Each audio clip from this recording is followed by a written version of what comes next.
soy Top y bienvenidos una vez más a Topsicopedia, donde hablamos de los misterios más misteriosos del mundo mundial, muertes, desapariciones y uno que otro caso que te dejan pensando quién fue el responsable de la muerte de María Marta, por qué la mataron. Antes de comenzar, si les gusta mi contenido, no olviden suscribirse y activar la campanita para que les avise cuando hay un nuevo video en Topsicopedia. Yo subo videos todas las semanas y sin más, hoy hablaremos del extraño, misterioso y trágico caso de María Marta García Benzulce.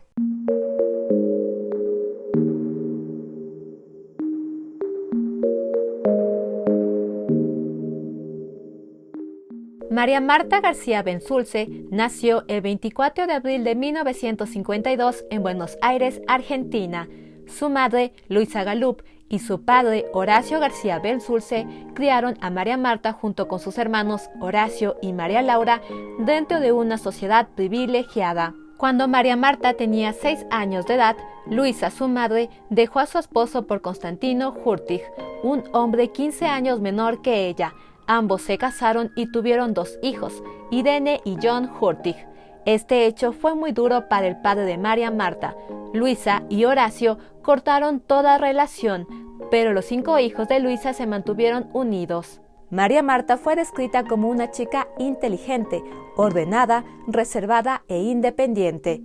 Ella era una mujer con un carácter muy fuerte. Entró a la universidad a estudiar la carrera de Sociología y se casó a los 19 años con Carlos Carrascosa. Ella conocía a Carlos desde que tenía 9 años de edad. Él era amigo del hermano de una de sus mejores amigas. Carlos trabajaba como marino mercante y cada cierto tiempo volvía a Buenos Aires y así poco a poco se fueron conociendo. Se casaron el 31 de julio de 1971. Carlos dejó la marina por petición de María Marta y trabajó en el ambiente de la bolsa. María Marta trabajó como productora periodística en el programa De Frente junto con su hermano Horacio y después se convirtió en una activista social. Era parte de la asociación Amigos del Pilar, que se dedica a recaudar fondos para ayudar a los más necesitados. María Marta era la tesorera de la asociación. También junto con su amiga Susana Murray fundaron Missing Children en Argentina, organización que se dedica a ayudar a familias de niños desaparecidos. Era una mujer increíblemente tenaz, con sentido común y mucha energía. Cuando se pierde un chico, las familias no saben a dónde ir. Ella las asesoraba y seguía con insistencia los casos en los juzgados hasta que se resolvieran. Comentario de Susana Murray. La vida familiar de María Marta era normal. Cuando Carlos tuvo 50 años de edad, se jubiló, vendió algunas acciones y compraron una casa en el barrio cerrado Carmel Country Club, ubicado en la ciudad de Pilar, en la provincia de Buenos Aires. Eran una pareja acomodada. Lamentablemente María Marta se había enterado años atrás que no podía tener hijos. Es por esto que la pareja no tuvo descendientes. Ellos fueron descritos como un matrimonio unido, estable, eran independientes en sus actividades personales, pero se apoyaban siempre mutuamente. Al momento de los hechos, María Marta tenía 50 años de edad. Con este pequeñísimo resumen de la vida de María Marta, pasemos a los extraños, misteriosos y trágicos hechos de este caso. El domingo 27 de octubre del 2002, por la tarde, María Marta y su esposo Carlos almorzaron en la casa de unos amigos dentro del Carmel y luego regresaron a su casa. Alrededor de las 4 de la tarde, María Marta salió en su bicicleta al clubhouse para jugar un partido de tenis con una amiga en la cancha número 1. En cambio, Carlos salió para ver un partido de fútbol en la casa de su cuñado Guillermo Bartoli, quien era esposo de Irene Hurtig, media hermana de su esposa. María Marta jugó un tiempo, pero cayó una gran lluvia, así que el juego se canceló. María Marta fue a la casa de su hermana Irene y se quedó a ver el partido hasta que terminó. Alrededor de las 6 de la tarde, María Marta salió de la casa de su hermana y montó su bicicleta para ir a su casa, ya que todos los domingos a las 7 de la tarde recibía una sesión de masajes. Su esposo se quedó en la casa Bartoli para ver otro partido. En su camino, María Marta se cruzó con 3 jóvenes, llegó a su casa y entró. Cerca de las 7, Carlos salió de la casa Bartoli y condujo a la casa de otro amigo que vivía en el Carmel para preguntarle cómo le había ido a su hijo en una competencia. Pero cuando pasó por la casa de su amigo, se dio cuenta que no había nadie, así que dio la vuelta y condujo hasta su casa. Casi al mismo tiempo, la masajista que iba a atender a María Marta llegó al Carmel a eso de las 6:55. El chico encargado de la entrada del country llamó a la casa de María Marta para que admitieran el ingreso de la masajista, pero nadie respondió. Llamó por radio a los otros vigilantes y preguntó si alguien estaba cerca para que fuera a la casa. Un vigilante respondió que efectivamente estaba cerca y fue. Este hombre llegó a la casa, tocó la puerta, escuchó cómo sonaba el teléfono, pero nadie respondió.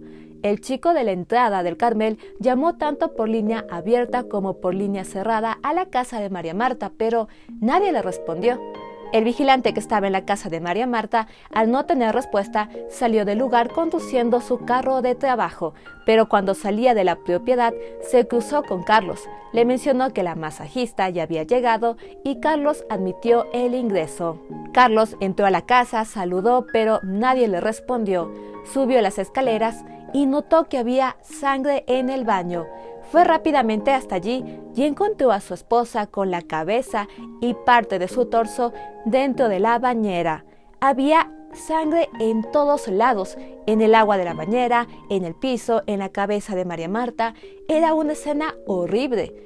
Carlos pensó que su esposa había tenido un accidente, que se resbaló y golpeó la cabeza, así que la sacó de la tina y la puso en el suelo. Al mismo tiempo escuchó cómo la masajista ya llegaba, así que salió corriendo, abrió la ventana y le gritó que no trajera las cosas y que subiera a ayudarlo porque María Marta había tenido un accidente. Carlos llamó a su cuñada Irene para decirle que María Marta había tenido un accidente y a las 7:07 llamó a una ambulancia. En pocos minutos, Carlos, Irene, Bartoli y la masajista estaban en la escena del crimen. En algún momento, Irene salió corriendo del lugar en busca de ayuda. Fue a la casa donde vivía un médico, pero este no se encontraba, y luego fue donde un joven del country que estudiaba medicina y lo llevó para que ayudara a su hermana. El chico le dio primeros auxilios, pero estos no funcionaron. Durante este tiempo, Irene llamó a la guardia del country para pedir otra ambulancia. Una primera ambulancia llegó a las 7:30. El médico revisó a María Marta y confirmó que estaba sin vida. Carlos le contó al médico que creía que su esposa tuvo un accidente. El médico revisó a María Marta, vio las heridas en la cabeza que eran golpes y concordó con el relato de Carlos. El médico, al ver que el baño estaba lleno de sangre, le pidió a la masajista que limpiara el lugar para que la familia no tuviera que ver esta horrible escena. Más o menos a las 7:45 llegó una segunda ambulancia. Este médico también revisó a María Marta y encontró inusuales los golpes que tenía en la cabeza. Según su declaración, uno de sus dedos logró entrar por un orificio que había en la cabeza. Él creía que esto no era un simple accidente y le dijo a la familia que se tenía que realizar la denuncia policial y llamar a la policía ese momento. Pero la familia no lo hizo. A lo largo de esa noche llegaron los hermanos de María Marta y sus padres. El cuerpo fue colocado sobre la cama matrimonial y la casa se convirtió en un lugar de duelo. Cuando el cuerpo de María Marta fue movido, John Hurtig, el medio hermano de María Marta, encontró en el suelo un pituto, un pedazo de metal que él y Horacio, el hermano de María Marta, pensaron que era un pedazo de una estantería que se había caído o de algún implemento médico. John lo tomó con papel higiénico y lo botó por el inodoro. Esa misma noche, Bartoli, junto con el esposo de una amiga de María Marta, que también vivía en el Carmel, fueron a la funeraria Casa Sierra. Allí Bartoli pidió el servicio completo y pagó en cheques. Este servicio incluía el ataúd, la apertura de la bóveda y los honorarios del médico que iría a certificar la muerte y firmar el acta de defunción. Bartoli dijo que querían enterrarla en el cementerio de la Recoleta en Buenos Aires, pero María Marta había muerto en Ciudad de Pilar, y si la muerte no había sido en Capital, no se la podía enterrar en la Recoleta. Es así que Bartoli llamó a Carlos y juntos decidieron poner la dirección de la casa de la madre de María Marta como el lugar de la muerte. Así ella podría ser enterrada tranquilamente en la Recoleta. Cabe destacar que para todo este proceso ellos fueron asesorados por el trabajador de Casa Sierra. Al día siguiente se realizó el velatorio. Amigos, familiares, mucha gente asistió. Sobre cómo murió María Marta, se decía que ella llegó a la casa, dejó su campera en el pasamanos, subió al piso de arriba, fue a tomar un baño y tuvo el accidente. Pero entre los invitados corrían diferentes versiones sobre los hechos, y esto inquietó a algunos. Por otro lado, John Hurtig había comenzado a tener dudas sobre la muerte de su media hermana. Compartió estas con Horacio, quien llamó a algunos conocidos para que se asignara a un fiscal al caso para quitarse las dudas. Molina Pico fue el fiscal asignado, visitó el funeral, habló con la familia. Al comienzo no vio nada extraño, no ordenó realizar una autopsia y permitió que el funeral continuara. Esto fue un grave error, ya que un fiscal tiene por ley realizar una autopsia en este tipo de investigaciones. Quizás fue para no incomodar a la familia o porque no encontró nada extraño que no lo realizó. María Marta fue enterrada en la Recoleta y Molina continuó investigando. Hasta aquí hemos notado algunos datos extraños. Mucha gente estuvo en la escena, demasiada diría yo. Se limpió el baño, un error, y aunque la familia fue advertida por el segundo médico que lo mejor sería que llamaran a la policía, ellos no lo hicieron.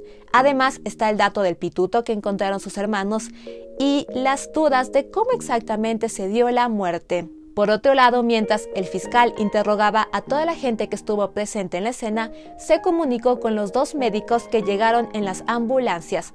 Cuando el segundo médico le contó sobre los golpes extraños y orificios que la familia no le mencionó al fiscal, comenzó a dudar, así que pidió poder ver el acta de defunción de María Marta y encontró algo rarísimo. La causa de muerte figuraba como paro cardiorrespiratorio no traumático. Esto le sorprendió demasiado al fiscal. Cuando John Hurtig se presentó voluntariamente a la policía y dio la información del pituto que había encontrado después de mover el cuerpo de su hermana, el fiscal ya tenía demasiadas dudas sobre la familia, así que ordenó que se exhumara el cuerpo y se realizara una autopsia. Esta se llevó a cabo el 2 de diciembre del 2002. Los forenses encontraron heridas punzocortantes, es decir, los catalogaron como golpes. Sin embargo, una herida en medio del cráneo era diferente y al examinar la reconocieron como un posible rebote de bala. Por las dudas que tenían, decidieron serruchar la parte superior del cráneo y sorprendentemente hallaron 5 balas. El calibre era pequeño y la zona estaba llena de pelos. Todo esto provocó el hecho más notable e increíble del caso. No se veían los balazos. Familiares y amigos no los vieron, pero tampoco el primer médico en llegar a la casa para atender la emergencia. Comentario de Pablo Dugán, periodista. Se concluyó que María Marta había muerto por disparos. Alguien le disparó de cerca y directo a su cabeza. Se determinó que murió alrededor de las 6:30 de la tarde.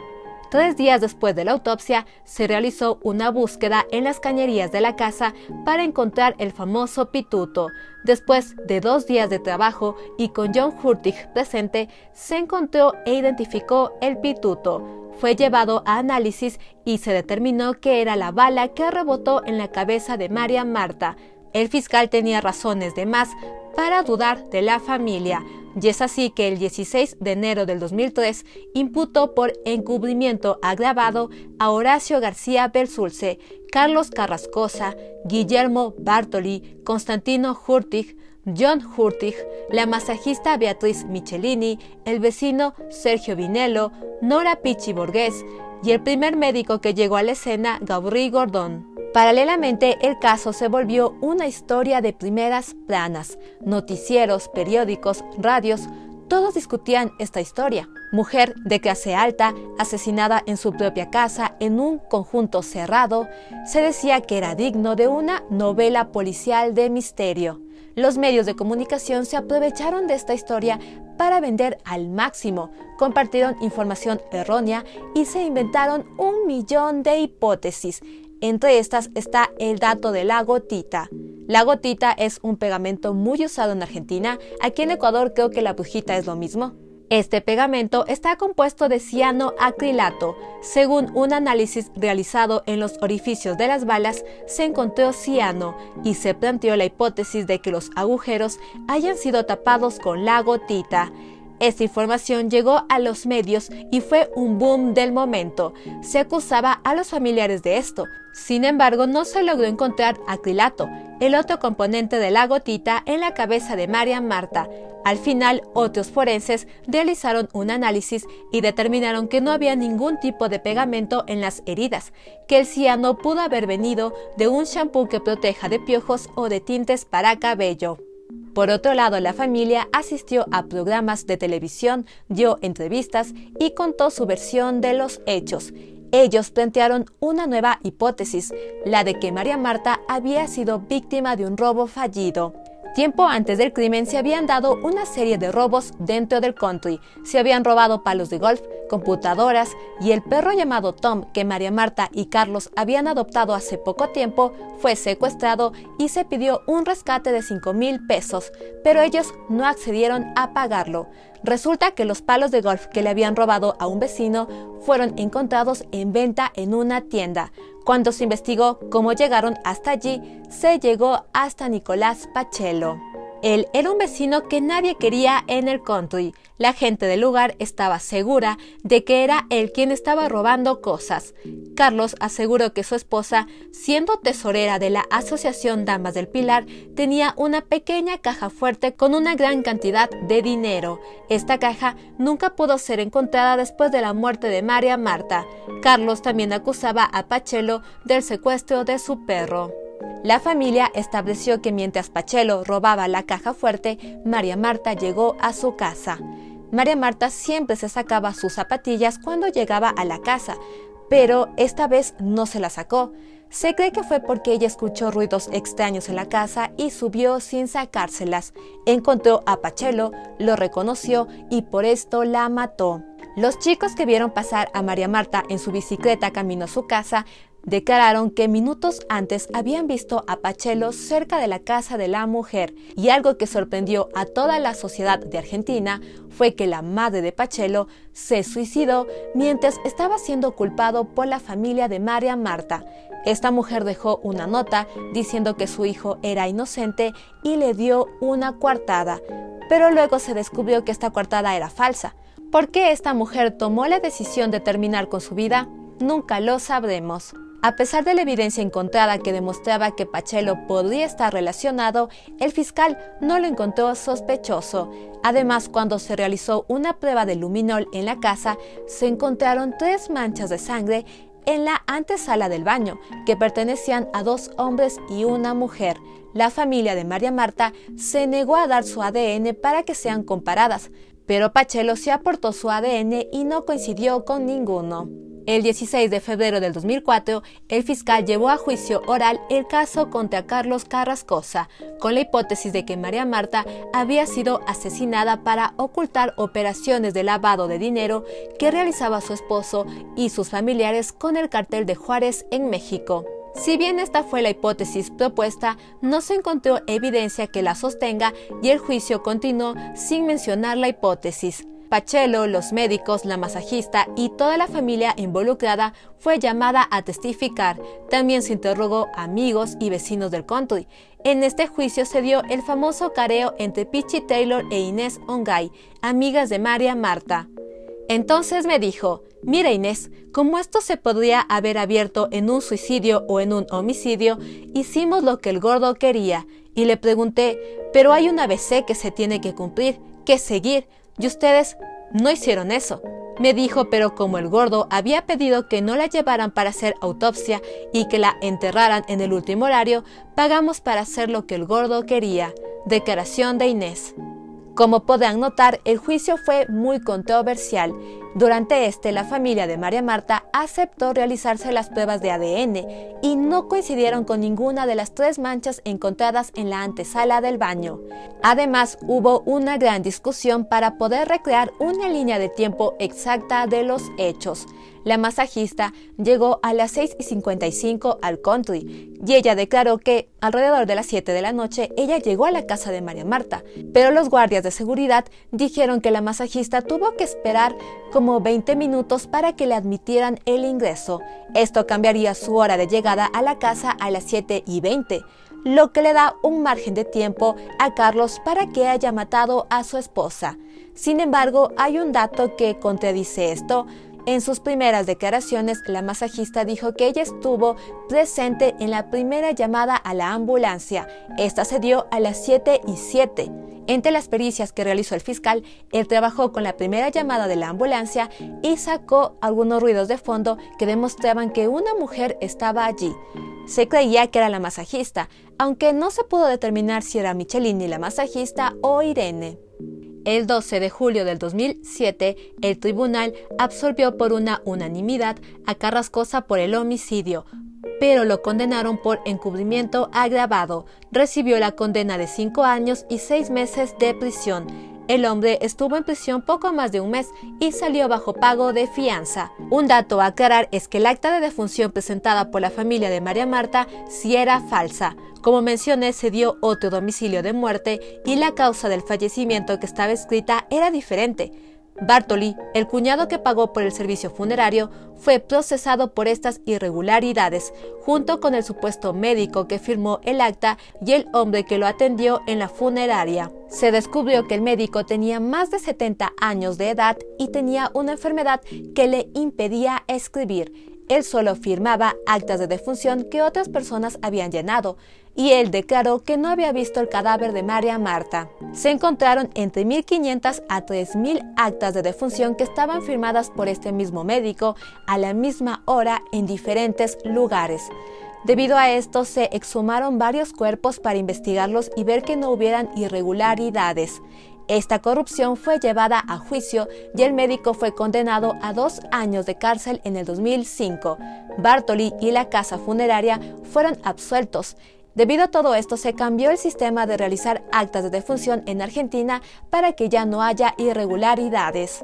En agosto del 2007, el fiscal Molina Pico se retiró del caso y en una vuelta que nadie esperaba, el 18 de junio del 2009, el tribunal condenó a cadena perpetua a Carlos Carrascosa por encontrarlo coautor penalmente responsable del delito de homicidio calificado por el vínculo. El 18 de mayo del 2011 comenzó el juicio contra Guillermo Bartoli, John Hurtig, Horacio García, Sergio Vinello, la masajista Beatriz Michelini y el médico Gaury Gordon por encubrimiento. Al final, Horacio fue condenado a 4 años de prisión, Bartoli a 5, John a 3,5, Gaury Gordon y Sergio Vinello a 3 años, la masajista Michelini quedó absuelta. Todos pagaron la fianza y quedaron en libertad. Tras pasar 5 años encerrado, Carrascosa fue absuelto por la Cámara de Casación de Buenos Aires, luego de una orden de revisión de la Corte Suprema de la Nación.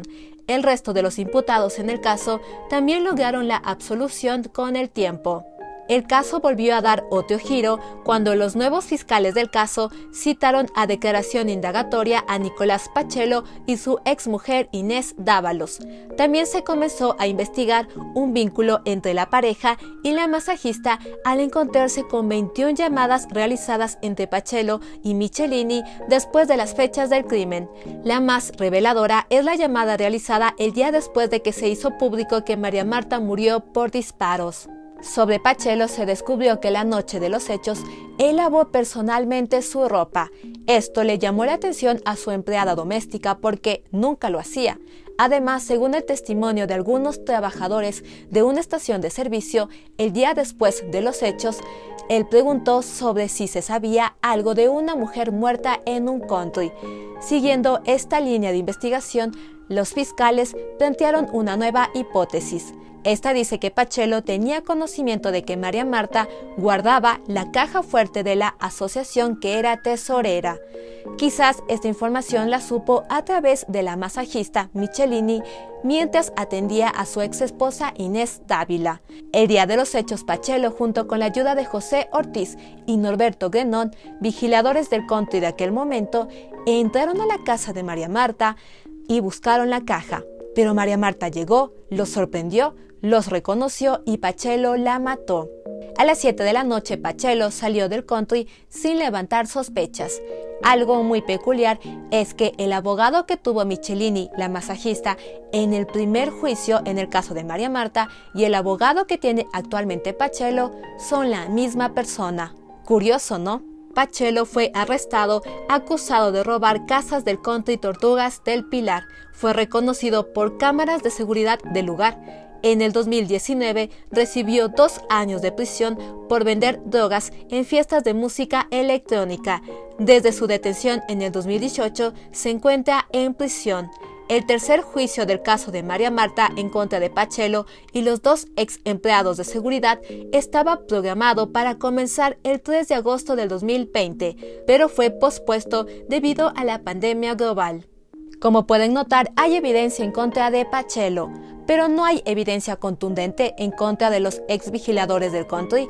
Los vecinos del lugar dijeron que los vieron ese día con sus trajes, que son una camisa blanca y sin manchas de sangre. Hay demasiados datos peculiares en este caso. La actitud de la familia al botar un pituto que resultó siendo un pedazo de bala, el haber limpiado la escena del crimen, el no haber llamado a la policía cuando el segundo médico les recomendó que hicieran eso, y que no se hayan dado cuenta o que simplemente ignoraran el hecho de que la acta de defunción estaba firmada con una diferente causa de muerte. Además, están las misteriosas manchas encontradas en la antesala del baño que pertenecen a 2 hombres y una mujer.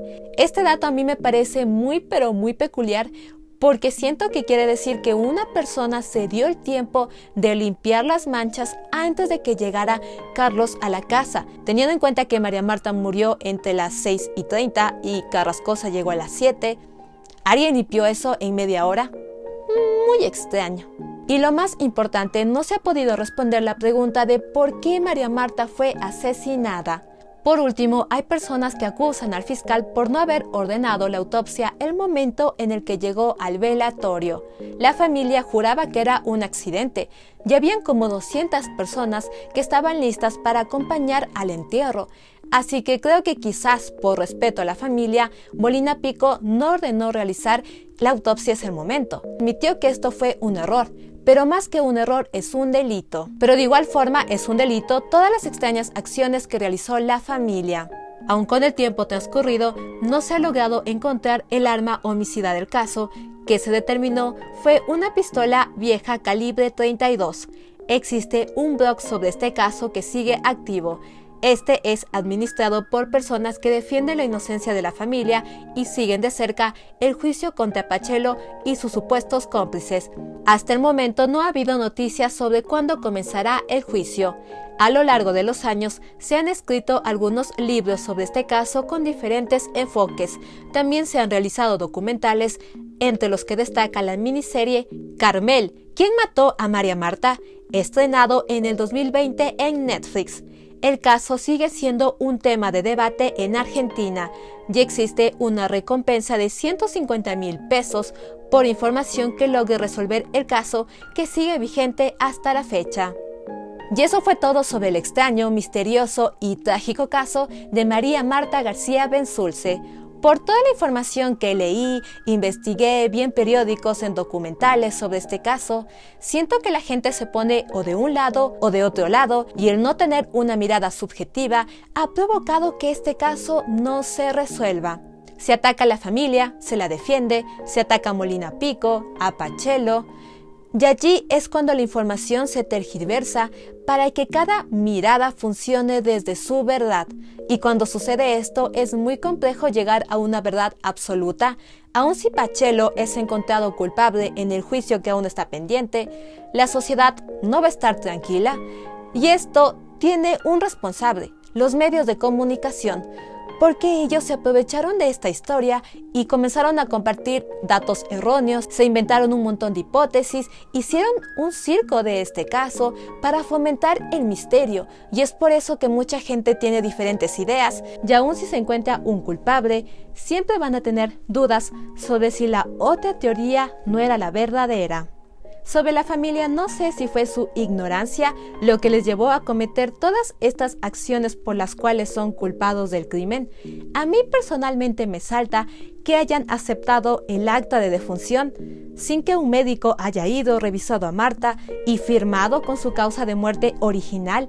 Eso a mí sí me parece muy extraño, pero quizás la familia solo quería enterrarla lo más rápido posible y por esto ignoraron este dato, pero esto es un delito. Si la familia hubiera llamado a la policía cuando el segundo médico le recomendó, quizás la perspectiva que tuviéramos de este caso sería diferente. Yo creo que este caso se hubiera resuelto mucho más rápido si la familia no hubiera sido tan irresponsable la noche de los hechos. Pero bueno, nunca se sabe cómo alguien va a reaccionar en este tipo de situaciones y tampoco estamos seguros si la familia tuvo o no algo que ver con el crimen. Solo nos queda esperar el juicio contra Pacello, aunque siendo un caso con tanta información, con testimonios que se contradicen y sin evidencia contundente, sea cual sea el veredicto, este caso va a seguir siendo un tema de controversia. Díganme ustedes, ¿habían escuchado este caso? ¿Qué creen que le sucedió a María Marta? ¿Quiénes son los responsables de su muerte? Déjenme sus opiniones aquí abajo, como siempre yo les estaré leyendo. En medio del video se me cayó esa parte de la luz de allá, izquierda, derecha, creo que es para la cámara o izquierda, no estoy segura.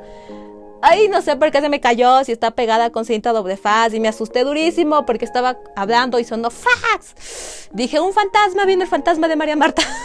En serio me asusté. Muchas, pero muchas gracias por ver mis videos. Quiero agradecer a toda la gente de Latinoamérica, Centroamérica y de España y de cualquier parte del mundo que me estén viendo.